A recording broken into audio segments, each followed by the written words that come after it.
शैतानिर्रजीम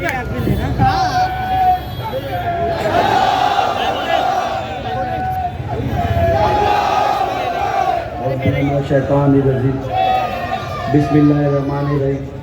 stage पे तशरीफ़ फरमा शेर हिंदुस्तान हबीब मिल्लत जनाब अकबरुद्दीन ओवैसी साहब, हमारे हैदराबाद से आया हुआ डेलीगेशन, हमारी मुस्लिम लीग की बहन फरज शेख, तमाम जो हमारे समर्थन में आए हुए हमारे भाई दीगर पार्टियां, सामने मौजूद मेरे बुज़ुर्ग, मेरे नौजवान भाइयों और घरों पे बैठी मेरी पर्दा नशी माँ बहनें, अस्सलाम वालेकुम व रहमतुल्लाहि व बरकातुहू।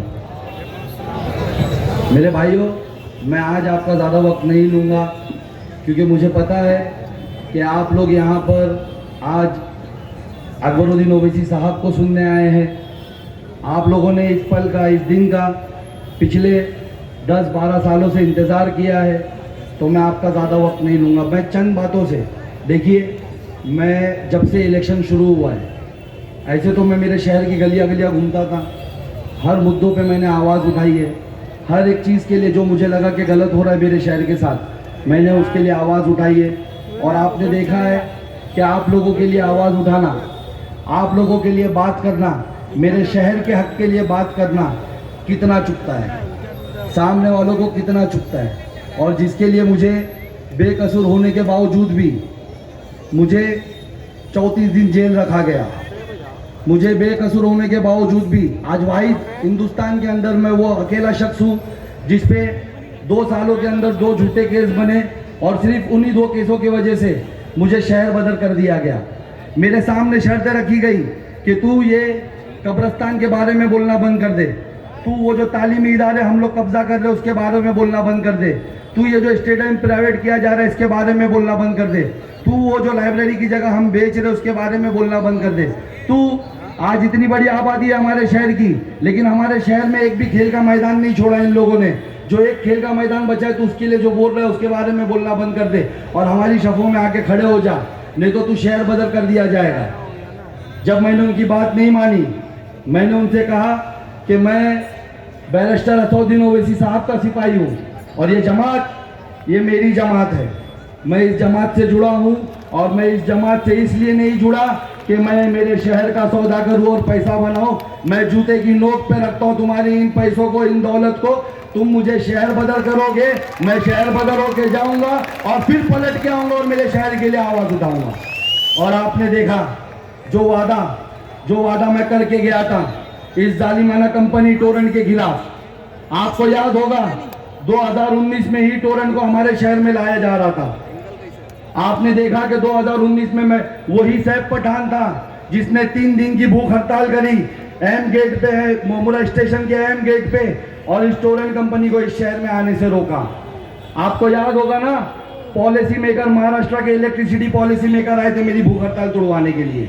उन्होंने वादा किया था, उन्होंने वो वादा मुझसे नहीं मेरे शहर की आवाम से वादा किया था, जब तक इस आवाम से कोई यानी मीटिंग नहीं होगी, कोई फैसला नहीं होगा, हम टोरेंट को नहीं आने देंगे। उसके बाद मुझ पे झूठा केस बनाया गया, मुझे शहर से बाहर किया गया। 2019 में एमएलए के इलेक्शन आए, यहाँ पर इलेक्शन हुआ। यही जो आज का मौजूदा विधायक था उसने 2019 में हर जगह जा करके लोगों से ये कहा कि एक बार मुझे मौका दे दो, मैं टोरेंट को इस शहर में नहीं आने दूंगा। और आज यही वो एमएलए आपसे झूठ बोलता फिर रहा है कि टोरेंट मैंने नहीं लाया, टोरेंट बीजेपी ने लाई। आपने सुना है ना उसका, क्या बोल रहा है वो, टोरेंट मैंने नहीं लाया, टोरेंट बीजेपी ने लाई। मैं आज आपको सच बताने आया हूं। आपको याद होगा 2019 में वो यहां से एमएलए बना, मेरे भाइयों जवाब दीजिए, वो एमएलए बना।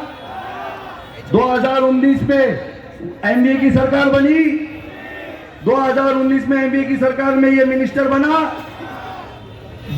2019 में एनडीए की जो सरकार बनी वो 2.5 साल रही, 2.5 साल ये मिनिस्टर रहा। टोरेंट कब आई हमारे शहर में? टोरेंट 2020 में आई। कब आई? 2020 में। तो क्या आपको ये जो झूठ बोल रहा है कि टोरेंट मैंने नहीं लाया, आपको यकीन होता है इसकी बातों पे? चंद कमीशन खोल, बस चंद, कुछ चंद पैसों के लिए, जैसा कि अभी मेरी बहन बता रही थी कि 6 पैसा पर यूनिट के पीछे के लिए इसने आज मेरे शहर को बर्बाद कर दिया।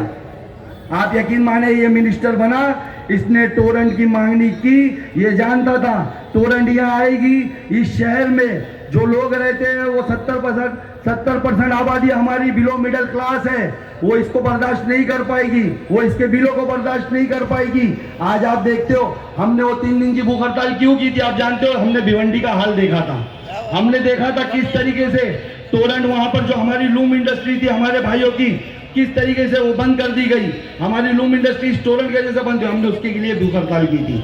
हम जानते थे कि भिवंडी में कितने लोग हमारे आज भी जेलों में बंद है, सिर्फ ये टोरेंट की वजह से, क्योंकि ये केस बनाएगी, ये पहले तो ज्यादा चार्जेस लेगी, उसके बाद हमारे लोगों पे केस बनाएगी। हमने इसके लिए भूख हड़ताल की थी। और इस विधायक ने मिनिस्टर बनते ही साथ इसे चाहिए था कि इस टोरेंट कंपनी को रोके, लेकिन इसने टोरेंट कंपनी को यहाँ पर लाया। तो क्या आप इस विधायक को वापस मौका दोगे? इस विधायक को वापस मौका दोगे? जब से प्रचार शुरू हुआ मैंने मेरी सभाओं में ऐलान किया कि आप मुझे एक मौका दीजिए, ये भले से इसका कॉन्ट्रैक्ट 20 सालों का है, आप मुझे एक बार भरोसा करके मौका दीजिए। आपने इसे 3 बार मौका दिया है। इसने पहली बार हमारी स्कूलों की जगह बेची, दूसरी बार मौका दिया इसने हमारा कब्रिस्तान बेचा, हमारे लोगों को दलदल में दफनाया, तीसरी बार इसे मौका दिया इसने टोरेंट लाई, आज हमारी तालीमी इदारों की जगह बेच रहा है। आप मुझे एक बार मौका दीजिए, इंशाअल्लाह ताला आने वाले 6 महीने साल भर के अंदर टोरेंट का कॉन्ट्रैक्ट रद्द कराऊंगा, टोरेंट को वापस कर दूंगा। उसके बाद इसने अपनी सभाओं में बोलना चालू किया, नहीं मुझे मौका दीजिए, मैं टोरेंट मैं जीतूंगा, मेरी सरकार बनेगी और मैं टोरेंट का मीटर चेंज कराऊंगा। आप सोचे उसकी सरकार बनेगी और वो टोरेंट का मीटर चेंज कराएगा।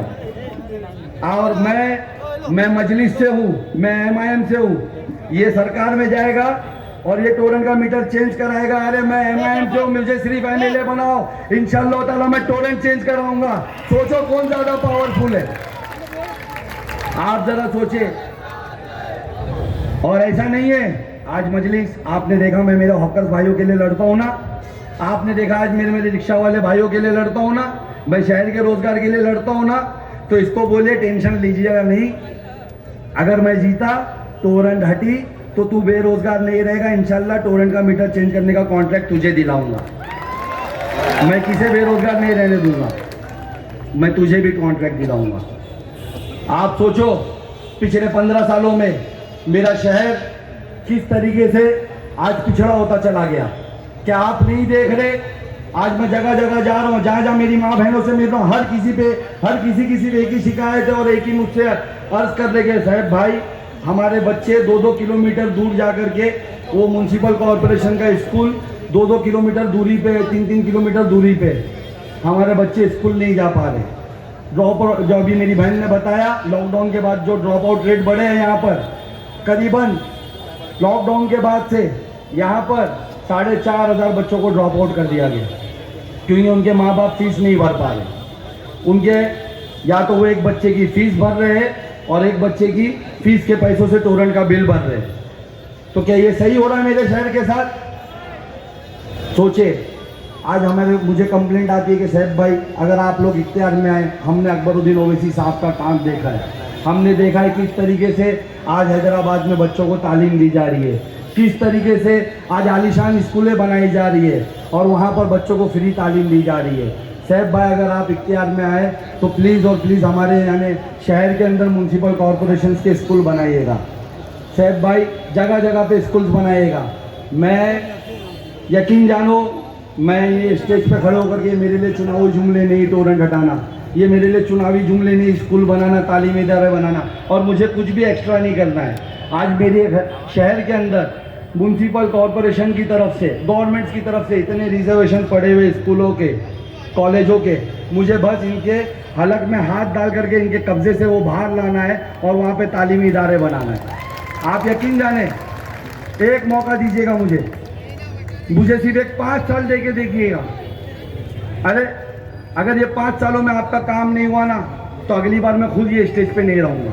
मैं आपसे ये अर्जी नहीं करूँगा, मैं इसकी तरह आकर के आप लोगों से गिर के आंसू बहा करके मैं यहाँ से आप माफ़ी नहीं मांगूंगा। जैसा आज ये फिरता है ना, आज ये घूमता फिर रहा है।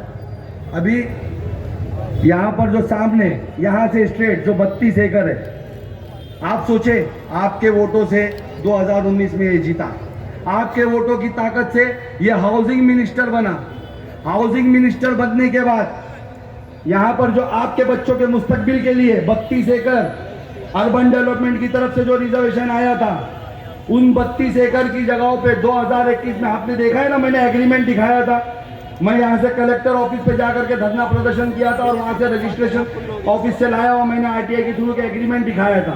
बड़े अफसोस के साथ मुझे बताना पड़ता है कि आपने जिसे वोट दिया, आपने जिसे यानी एक मौका दिया, वो हाउसिंग मिनिस्टर बनता है और उन्हीं मिनिस्ट्री के अंडर में आने वाली चीज़ों को वो अपने पार्टी के अध्यक्ष के हाथों बेच देता है। आप सोचो कि आज वहाँ पर बिल्डिंग, बड़ी बड़ी बिल्डिंगों का प्रोजेक्ट लाने की कोशिश की जा रही है। आप जरा इमेजिन करिए, तस्वुर करिए, अगर 13.5 एकड़ का कॉलेज मेरे शहर में बन जाता, म्युनिसिपल कॉरपोरेशन की तरफ से 13.5 एकड़ का कॉलेज मेरे शहर में बन जाता, मुझे यकीन जाने मुझे इतना फख्र महसूस होता। सिर्फ 13.5 एकड़ का कॉलेज बोले तो एक यूनिवर्सिटी, जहाँ अलग अलग यानी कहीं पे मेडिकल कॉलेज होते, उसमें सैकड़ों बिल्डिंग बनती, वहाँ इंजीनियरिंग कॉलेज होते, वहाँ अलग टेक्निकल फील्ड्स के कॉलेज होते, हमारी बहनों के लिए वहाँ पर अलग से गर्ल्स कॉलेज होते। आप सोचिए वो आज बेच रहा है। अगर वो बन जाता तो सिर्फ और सिर्फ मेरे शहर के बच्चे नहीं, इस शहर के आसपास रहने वाले जितने भी हमारे सराउंड में गाँव में, सबके बच्चे फ्री तालीम हासिल कर सकते थे। क्या आप नहीं चाहते वो कॉलेज आपको मिले? क्या आप नहीं चाहते कि वहाँ पर आपके बच्चे तालीम हासिल करें? एक बार मजलिस को मौका दीजिएगा। आपने इसका 15 साल का करप्शन देखा है, आपने हमारे 12 साल का संघर्ष देखा है। मेरी बहन सही कह रही थी, इस बार लड़ाई एनसीपी वर्सेस एनसीपी में नहीं है, इस बार लड़ाई करप्शन वर्सेस संघर्ष में है। और आप लोग सोच के फैसला कीजिएगा, आप लोगों को किसको चुनना है। क्या आप उसको चुनोगे जो आपके बच्चों का तालीमी इदारा बेच रहा है? क्या आप उसको चुनोगे जो टोरेंट जैसी कंपनी ला करके आपके घरों के जेवर बिकवा रहा है? क्या आप उसको चुनोगे जो आपके शहर में आई हुई लाइब्रेरी की जगह बेच रहा है? क्या आप उसको चुनोगे जो आपके शहर का हॉकर जोन बेच रहा है? मेरे भाई, तो सोच के फैसला कीजिएगा। अभी एक नया आया है हमारे शहर में, आपने देखा है ना, अभी 3 महीना पहले, 4 महीना पहले एक नई एंट्री हुई है। हम लोगों ने उनका नाम रखा है, ये जो दोनों है ना, तारा और सितारा है। ये अलग नहीं है, ये तारा और सितारा है। 15 साल पहले जब इस शहर में कोई इसे नहीं जानता था ना, तब ये सितारा नहीं लेकर आया था ना कि तारा अच्छा आदमी है, इसको मौका दीजिए। आप समझ रहे हैं मैं तारा किसे कह रहा हूं? हमारे विधायक को। तो बताओ सितारा कौन हुआ? कौन हुआ? नजीब मुल्ला नहीं बोलो भाई, बीजेपी वाला, कमल के फूल वाला। सितारा कमल के फूल वाला हुआ। मैं मेरी बातों को आगे लेके जाने से पहले आपसे कुछ सवाल पूछता हूं और ये सब सच में जवाब दीजिएगा। अगर मैं आपसे कहूं कि आप मुझे वोट दो, कल मैं मस्जिदों पे हमले करवाऊंगा, आप मुझे वोट दोगे? मैं अगर आपसे कहूं मुझे वोट दो, कल मैं बुजुर्गों पे हमले करवाऊंगा, तो क्या आप मुझे वोट दोगे? मैं आपसे कहूं कि आज मुझे वोट दो, कल मैं तुम्हारे घरों पे बुलडोजर चलाऊंगा, तो क्या आप मुझे वोट दोगे? तो किस मुंह से ये थाना से, राबोड़ी से आकर के कह रहे कि मैं बीजेपी से आया हूं, मुझे वोट दो और मुझे ताकत दो ताकि मैं तुम्हारे घरों पे तुड़वा सकूं, मैं मस्जिदों पे हमला करवा सकूं? क्या हमारे शहर के लोग ऐसे लोगों को वोट देंगे? आप जानते हैं ना वो बीजेपी पार्टी से, क्या हमारे लोग उसको वोट देंगे? अरे मुझे बोलना नहीं चाहिए। मेरी एक बहन मुझे एसएमएस कर रही है, मुझसे कल से इल्तिजा कर रही है, थाने में राबोड़ी में रहती है। अभी मेरी बहन ने जमील शेख का यहाँ पर जिक्र किया ना, वो मुझसे इल्तिजा कर रही है कि मुझे अकबर साहब के पास एक बार खड़ा करा दीजिए, मुझे इंसाफ दिला दीजिए। बड़ा अफसोस होता है मुझे। मैंने 2 दिन पहले जब उसकी प्रेस कॉन्फ्रेंस देखी, जिस तरीके से वो बिलबिला रही थी कि इसने मेरे शौहर को मरवा दिया। आप सोचो कि हम ऐसे को वोट देंगे जो आकर के आपके नौजवानों को मरवा दे यहाँ पर? क्या हम ऐसे को वोट दोगे जिसके वजह से हमारे शहर के बिल्डर लोग सुसाइड करें? क्या हम किसी मर्डरर को वोट देंगे? तो किस मुंह से ये हमारे शहर में आके वोट मांग रहा है और किस मुंह से हमारे शहर के चंद लोग जो फिरका परस्त सोचों के आगे झुक गए? वो किस मुंह से यानी आकर मांग रहे, याद रखिए जितने नगर सेवक आज इसके साथ वोट मांग रहे हैं ना, उनका चेहरा याद रखिएगा। वो इसके लिए वोट नहीं मांग रहे, वो बीजेपी के लिए वोट मांग रहे। और आने वाले 2 से 2.5 महीने बाद कॉरपोरेशन के इलेक्शन है, जब ये वोट मांगने आएंगे ना, तो इनको अपने घरों से बाहर ला करके एक फूल दीजिएगा और बोलिएगा ये कमल का फूल जो तू हमारे घर में खिलाने आया था ना, ये वापस लेके जा। इनके चेहरे याद रखिएगा। ये सब बीजेपी के लिए काम कर रहे हैं, ये हमारे शहर का नहीं सोच रहे। अगर ये हमारे शहर का सोचते तो ये आपको बोलते कि इनको वोट मत दीजिए। जैसा मैंने शुरुआत में कहा कि ये तारा और सितारा अलग नहीं है। इनको जब पता चला, एमपी इलेक्शन गुजरा ना अभी यहाँ से, एमपी इलेक्शन में मेरे शहर ने कितना वोट किया आप जानते हो? 1,20,000 1,20,000 वोट पड़े मुंब्रा शहर से। मैं मुंब्रा कलवा नहीं बोल रहा हूँ, मैं सिर्फ मुंब्रा बोल रहा हूँ। मुंब्रा से 1,20,000 वोट पड़े। उसमें से जो यहाँ का मौजूदा एमपी था, जिसके 2 टर्म्स गुजर चुके थे, पावरफुल एमपी था, मौजूदा सीएम का लड़का था, लेकिन मेरे शहर ने, मेरे भाइयों ने नकार दिया। सिर्फ उसे यहाँ से 13,000 वोट मिले और 1,07,000 वोट इसलिए उसके खिलाफ पड़े क्योंकि वो बीजेपी के साथ था। ये मेरे शहर की ताकत है, ये मेरी शहर की एकता है। अरे मेरे भाई, आपने 1,03,000 उसमें से एक ऐसे शख्स को दिया जिसको आप जानते भी नहीं हो। आपको पता है, आप बता सकते हो कि 1,03,000 वोट हमने किसको दिया? कोई जानता है उसका नाम? सिर्फ हमने इसके लिए दिया कि हम एक होकर के वोट करना चाहते थे। हम बीजेपी फिरका परस्त ताकतों को यहाँ पर नहीं लाना चाहते थे। तो आज आपके पास उससे बड़ा मौका है। शायद उस वक्त एमपी के इलेक्शन में मेरा शहर डिसाइड नहीं कर सकता था कि हम क्या जिता सकते हैं या नहीं जिता सकते, लेकिन आज आप जिता सकते हो। देखिए, कोई मीडिया वाला ये सच आपको नहीं बता रहा जो मैं बताने जा रहा हूँ।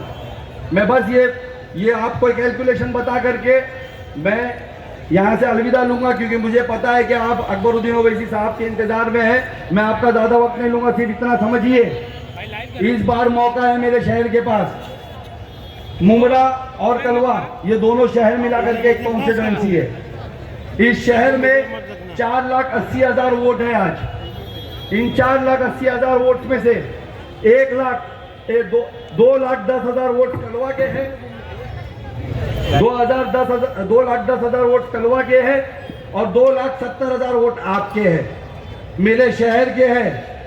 आप अगर 50% वोटिंग को भी पकड़ोगे ना, तो भी वहां पर 1,52% पकड़ते 1,10,000 वोट होंगे कलवा में। यहाँ पे हम अगर 52 पकड़ते हैं तो 1,40,000 वोट होंगे। आप बताएं, 1,10,000 ज्यादा है या 1,40,000? क्या ज्यादा है, मुंब्रा ज्यादा है या कलवा? आप सोचो, वहां 1,10,000 में कोई आपको नहीं बता रहा है। ये दोनों जो इतनी हवा बना रहे पैसे के बल पे, अरे मैं इनको बोलना चाहूंगा, पैसे दे करके रैलियां निकालना, अपनी सभाओं में पैसे पे लोगों को बिठाना, उनके लिए सभाओं में काना रख करके उनको बिठाए रखना और ये दिखाना कि ये हमारे लोग हैं, इससे वोट नहीं मिलते। वोट मोहब्बत से आई हुई पब्लिक से मिलते। और आज अगर तुझे देखना है तो यहाँ आकर के देख कैसे बिना पैसे के मोहब्बत में पब्लिक आती है।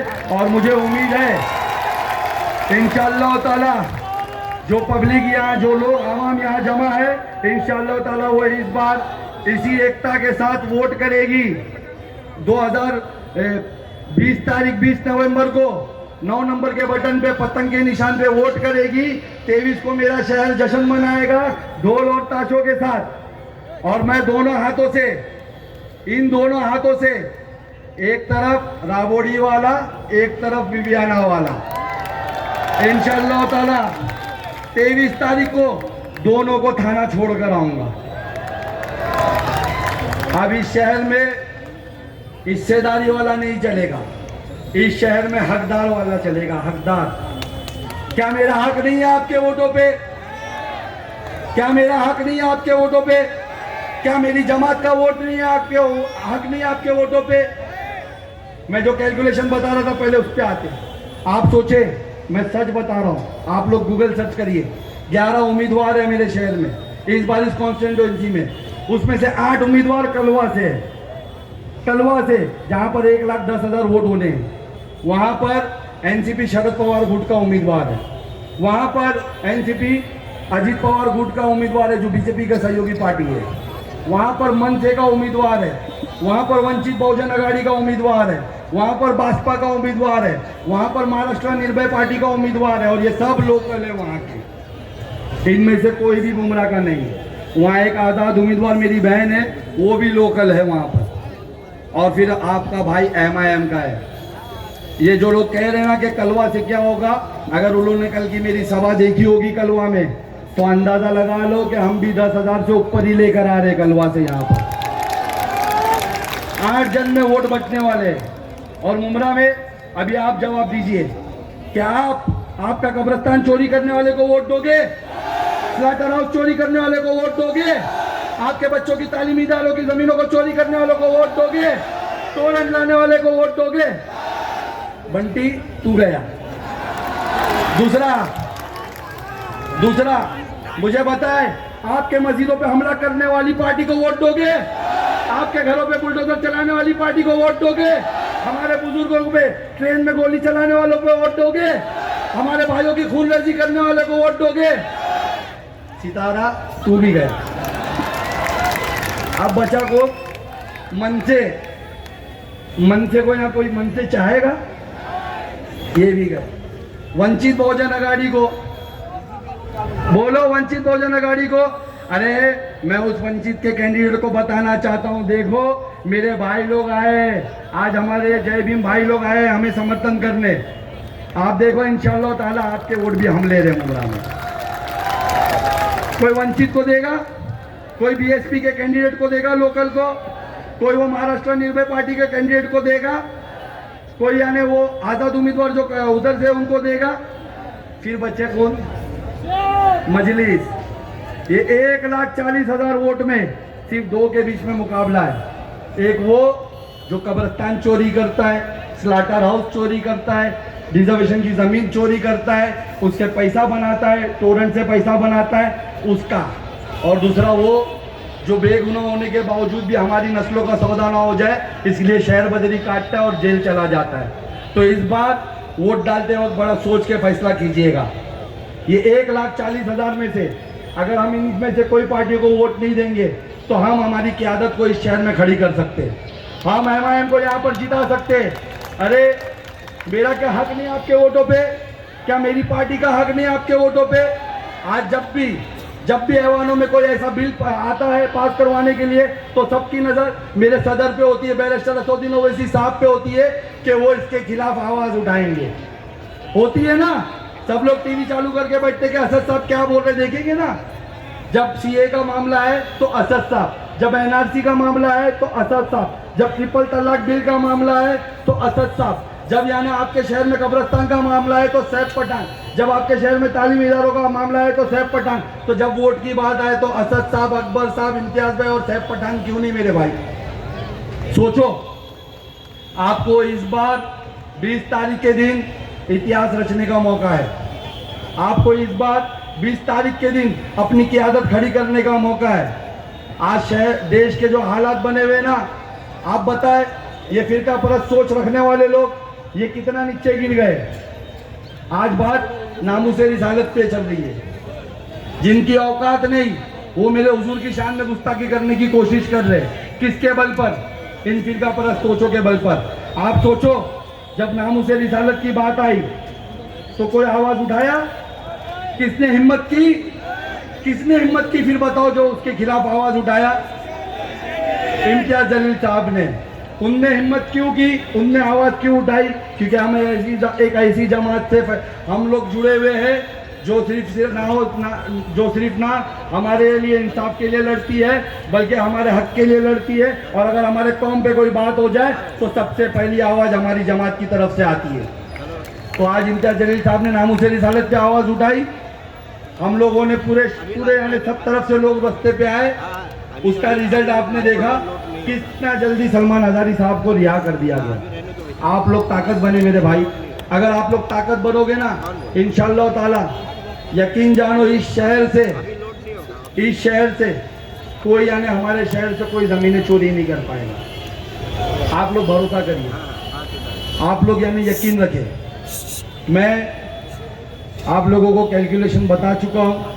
वो जो लोग गुमराह करने आएंगे ना कि मजलिस कलवा से क्या करेगी क्या नहीं करेगी, तो आप उनको मेरा कैलकुलेशन बताइएगा।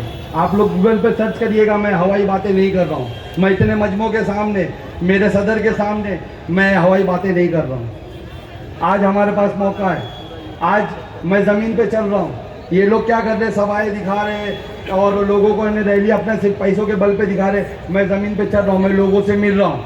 लोग मुझे बोल रहे कि सैफ भाई इंशाअल्लाह ताला इस बार का वोट असदुद्दीन ओवैसी साहब के नाम पे, अकबरुद्दीन ओवैसी साहब के नाम पे, नामूसे रिसालत में आगे आने वाले इम्तियाज जलील साहब के नाम पे आपको मिलेगा। मैं आवाम से मिल रहा हूँ, लेकिन आप लोगों को समझना पड़ेगा, जिन तक मैं नहीं पहुँच पाया, मुझे बहुत कम वक्त मिला है।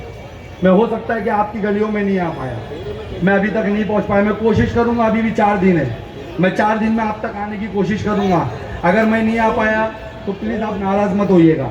आप ये मत सोचिएगा कि सैफ हमारे वहाँ नहीं आए या आपको वलगलाने की कोशिश करेंगे, आपको भड़काने की कोशिश करेंगे। आप ये 20 तारीख तक की नाराज़गी अपने दिलों में मत रखिएगा।